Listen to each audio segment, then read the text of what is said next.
they're watching a Gary Valenciano snip of the recent concert that he wasn't able to.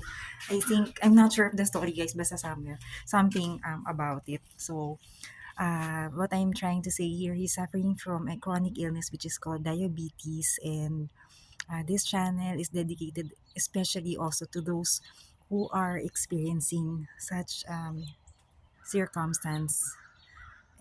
So again, uh, trying to promote, or what do you call this, pass the energy, not promote, yes, promote, please pass this on, pass the energy of eating moderately, and somehow get more of those foods from nature.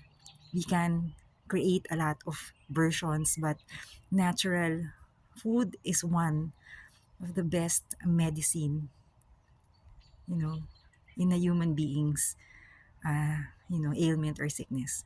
Not a doctor, not a guru, an ordinary YouTuber only. But you know, because my sister also is like that. I'm worried. But guys, this one I colored my hair. That's why ano. Anyhow, so guys, please do subscribe, like, share, and comment. Thank you guys. Bye. This has been Carmina. Bye po.